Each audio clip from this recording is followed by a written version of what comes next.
Hey, this is Rich with Cross Country Mortgage. I've got Dawda here with Your Move. And today we're going to be talking about Atomic Habits by James Clear. And what I really love about Atomic Habits is it helps you get better at whatever you're trying to get better at by making the process simpler, right, and by giving you a step-by-step guide. Dawda, what are your thoughts on this? First, tell us what you're thinking about, or what you thought about Atomic Habits and what you gleaned from it. I would start with using my phone. It's again, I told you this before, but like I ashamed to admit that I used to have my phone with me for about 6 hours a day, just with it. I mean, for the most part, it was with work and everything else. I just wouldn't put it down. But because of some of the things that he talked about in the book, by moving the phone to just one side of the room away from you for a little bit can change that habit. And from now, I mean, it's still high, like I said. I mean, it's not 6 hours anymore, it's 2 hours. But I mean, that I can use that 4 hours to do something else, get more work done. That's one of the things that he has done for me in the beginning. So even if when it comes to reading books as well, there was a lot of books that I've purchased in the past, and I just put them on the shelf. So Jim Quick used to call it shelf help instead of self-help books, So but now that I put the book next to me on my desk, I can manage to read it. So these are some of the things that I use right now to better myself using these Atomic Habits. Awesome. So the things that number one, I love what you said about the phone. And one thing I discovered that my phones have is a mode where it will shut stuff down. So it can literally only be used for dialing phone numbers in specific times of the day. And then for example, 9 or 10 p.m. Right. I think it's like 9 p.m. It goes to do not disturb and all that stuff. So the world could end around me and my wife and I are going to be great inside the house. Yeah. That's pretty good because, I mean, like I said, I do that too. Like when I get home, I take the phone and I put it in the bedroom. Then I try to spend time, just be present with family, spend a quality time with my wife and kids because the phone's away. Because I know if I have the phone nearby, I'll check on it a little bit. So that's a good way of doing it. Yep. Yeah, it is. And I was really bad. I was at about 10 hours plus per day on the telephone. One of the things I got out of this was make your habit not last long. Right. Okay, make the barrier to entry really low. Like I'm going to fold one sock, or I'm going to wash one dish, or for example, for me, I'm trying to lose weight. So one of the things that I do is, so I don't have to wake my wife up, I already have my walking clothes out and on the bathroom counter. In the morning, all I have to do, because the first thing I do is I wake up and I got to use the restroom. Right. I go to the restroom. Oh my gosh, my clothes are right there. I might as well get into my clothes. Well, geez, I'm already in my clothes. I might as well go for that walk. Whereas if I've got to root around for everything, it's going to make it a lot more challenging for me. Yes, I agree. Because you had your clothes there the night before, it kind of just set you up for that walk in the morning. I used to have my shoes around the house and my wife hated it too. But now, just start moving my shoes. And then when I get home, once I take them off, I don't just leave them where they by the door. I would grab them, walk all the way to the closet and put them down.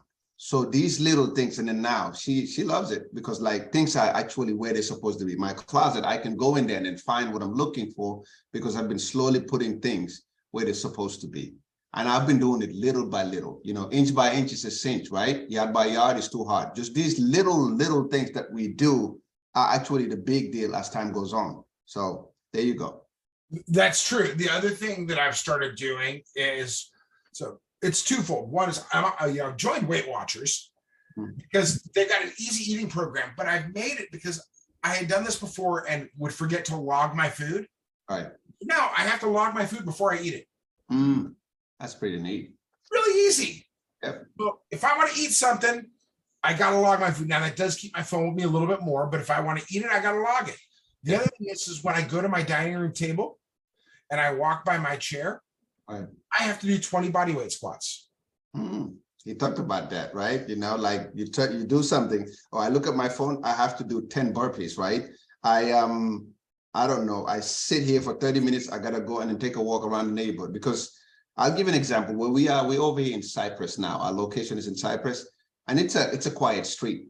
So what I normally do is like almost every hour of sitting down, I would get up and then walk for at least 20 minutes. There's a sidewalk at the back of the building, and I don't even feel it. The reason why I do that if I'm in this area is because it helps me move, and then just not getting me stuck in this one place and getting tired and lazy. But because I'm moving, things are getting done. That makes a ton of sense. Yeah. What other takeaways did you have from the book? Well, I mean, like I said, the book really teaches you about, again, the habits of being consistent of everything that you do. The fact that, I mean, these little things that you are doing, whether it's like, making sure the night before, right, things are where they're supposed to be, things that you need to wear the next morning, that would allow you to just go in the bathroom, for example, still be able to just, use the bathroom, take a shower, get your clothes and all that stuff. The little things that you put together the night before would really help you start your day fresh. So you're way ahead of everybody by the time people wake up and get going. So that's some of the things that I take out of the book. And I think, like, consistency is the main thing about this whole book. Yeah. Do you watch the Super Bowl Sunday night? I did, and I lost. Oh, dang it. I was rooting for the Eagles, man. Well, here's what I want to take away from the Super Bowl, and then we've got to finish up because we're trying to make this quick. When you saw the kicker for the Chiefs, I think his name was Butker. Yeah, Butker. He lined up the first time, and he did the doink. Yep, he missed it. Hit the pole. And then he went back the next time. Right. He did the exact same ritual. Mm. Because he had that ritual in place, that first kick did not get in his head. Well, I didn't mean to cut you up, but that's what happened with the Dallas Cowboys kicker. That guy missed 5 kicks in a row, during the playoffs. He got away with it the first game. The second game, it cost him the game. So because it got to his head. So Butker was smart enough not to allow stuff to get to his head and then made that big time kick. Guess what happened? They won. So he actually made the kick that every kicker dreams of since they ever decided they wanted to become a pro kicker. But it was because he had his habit stacked. He had his routine, his ritual. It was all there. And so once he did that, it was a lot more on automatic. That's the power of it. Once again, we're talking about Automatic Habits by James Clear. Yep. A great book. Mine's well worn. There's tissues and bookmarks and all sorts of stuff all over the thing. Just because I keep going back to it over and over again. Yeah, well, you get better at it. That's just what it is. This book, the more you go back into it, every time that you open the book, you learn something new out of it. And I love the book, and then I would really, it's something that I if anybody asked me for it, I would recommend it and I would give it away because I know what it can do for other people, what it has done for me. So. Absolutely. So next time we're reading Chop Wood, Carry Water, right? Chop Wood, Carry Water. Yep, you got it. And then, hey, you know one book I want us to read as well after that? The Richest Man in Babylon. I love that book. Okay. I love that book. So we'll absolutely do it. Okay. So yeah, let me know when you get that book. It's all about winning with Tim Grover, and then you're gonna love that book, man. So and I appreciate you just being here with me, and then it's always a pleasure to see you, man. Likewise, and thank you so much for sharing. We'll put this back up on social media in a couple days. You have a great one, sir. All right, thank you. You take it easy. Okay, be well.